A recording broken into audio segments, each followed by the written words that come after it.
मारो इसे और मारो इसे, ये इसी लायक है। अरे मारो यार।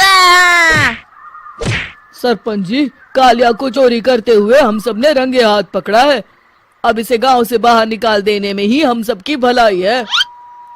तो देर किस बात की है, अभी इसे धक्के मार के इस गांव के बाहर का रास्ता दिखा दो।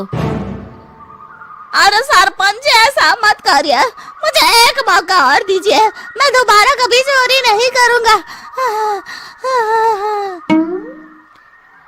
लेकिन गांव वाले उसकी एक नहीं सुनते और उसे मार मार के गांव की सीमा के बाहर निकाल देते हैं।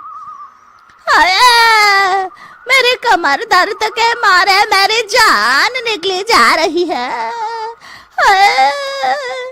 कम वक्तों ने जम के धुलाई की है मेरी। अरे भगवान करे इनके गांव में भूचाल आ जाए, धरती फट जाए और सब गांव वाले उसमें समा जाए। चलते चलते कालिया जंगल में पहुंच जाता है। उसे वहां एक प्रयोगशाला दिखाई देती है। अरे इस जंगल में ये अजीब सा दिखने वाला घर किसने बनाया है, चल कर देखना पड़ेगा। कालिया प्रयोगशाला के पास चला जाता है। दो वैज्ञानिक प्रयोगशाला में बातें कर रहे होते हैं। बधाई हो डॉक्टर चमन, आखिरकार हम दोनों ने मिलकर एक ऐसी घड़ी का आविष्कार कर लिया है जिसे पहनकर कोई भी इंसान गायब हो सकता है। हाँ हाँ, तुमने बिल्कुल सही कहा डॉक्टर जर्माटो।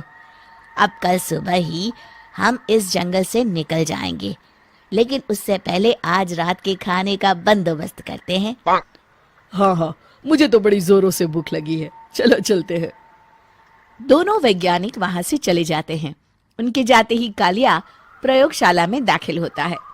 अच्छा तो ये बात है। कालिया बड़े से कांच के अंदर रखी घड़ी को बाहर निकाल लेता है और अपनी कलाई पर बांध लेता है। फिर घड़ी में लगा बटन दबा देता है। कालिया को एक जोरदार झटका लगता है। कालिया अपने आप को आईने में देखता है तो उसका पूरा शरीर पूरी तरह से गायब हो चुका होता है। अब तो जो चाहे वो कर सकता हूँ। सबसे पहले मैं उन सभी को सबक सिखाऊंगा। गांव वालों, मैं आ रहा हूँ। कालिया गांव की ओर चल पड़ता है। थोड़ी देर के बाद दोनों वैज्ञानिक वहां आते हैं। अरे ये क्या, लगता है कोई हमारी घड़ी चुरा कर ले गया है। ये देखो पैरों के निशान। अब क्या होगा, अगर वो घड़ी किसी गलत हाथों में पड़ गई तो अनर्थ हो जाएगा। तुम चिंता मत करो, हमारी घड़ी में जो बैटरी लगी है ना, वो सिर्फ 24 घंटे चलेगी। उसके बाद वो घड़ी काम करना बंद कर देगी। उधर दूसरी तरफ गांव में सरपंच अपने घर में सो रहा होता है। तभी एक आहट से उसकी नींद खुल जाती है। अरे कौन है वहाँ? बड़े मजे से सो रहा है, आज मैं तुझे नहीं छोड़ूंगा। कालिया पास में पड़ा डंडा उठाकर सरपंच की पिटाई शुरू कर देता है। ये ले, ये ले, तू इसी लायक है, ले।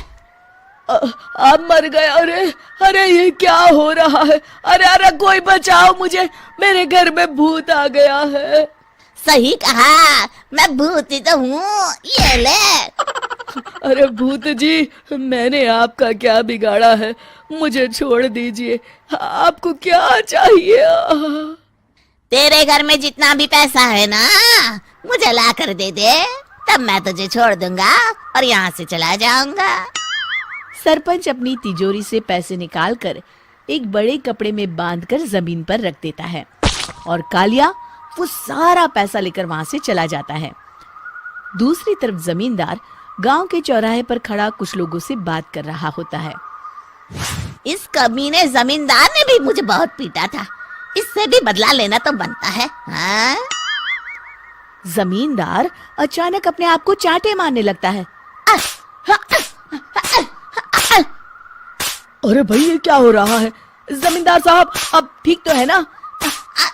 अरे मुझे नहीं पता भाई।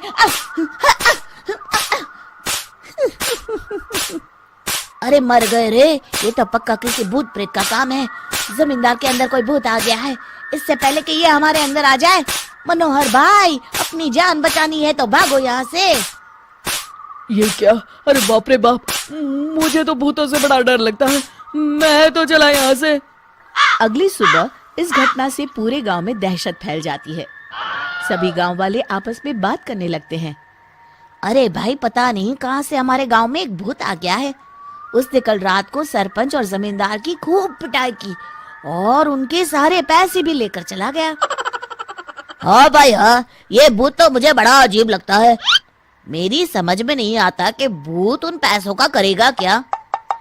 अरे तेल में पकोड़े बना के तलेगा बेवकूफ। इस बात की चिंता करके कहीं वो भूत हमारे घर में ना आ जाए। तुम बिल्कुल सही कह रहे हो आर्या, मैं भी इसी बात से घबरा रहा हूँ। अच्छा, अब मैं अपने घर जा रहा हूँ। तुम सब भी अपने अपने घर चले जाओ, उस भूत का कोई भरोसा नहीं है। हाँ। तीनों वहां से चले जाते हैं। दूसरी तरफ कालिया सारे पैसों को एक खंडर में छुपा देता है। इतने सारे रुपए तो मैंने अपनी पूरी जिंदगी में एक साथ कभी नहीं देखे। इस तरह कुछ दिनों में मैं अमीर बन जाऊंगा। आज मैं उस मोटे बब्बन को अपना शिकार बनाऊंगा। सुना है दहेज में बहुत सारे पैसे और गहने मिले हैं उसे। रात होते ही कालिया बब्बन के घर में घुस जाता है। हाँ, मिल गई तिजोरी। अब जल्दी से इसे खोलकर सारे पैसे निकाल लेता हूँ। अरे खुल जा खुल जा। खुल गई। कालिया पैसे थैले में भर ही रहा था कि तभी बब्बन उसके बगल में आकर खड़ा हो जाता है। भाई क्या कर रहा है? हाँ? अरे हट। अरे तेरी इतनी हिम्मत, मैं तेरे सामने खड़ा हूँ और तू फिर भी मेरी तिजोरी से पैसे चुरा रहा है। अरे मैं तो गायब हूँ, तू मुझे कैसे देख रहा है? कालिया अपनी घड़ी को देखता है। अरे इसे क्या हो गया है? हाय, लगता है बैटरी खत्म हो गई। अच्छा, तो आज मैं तेरी बैटरी अच्छे से चार्ज कर देता हूँ। अरे भाग्यवान, जरा मेरा डंडा तो लाना।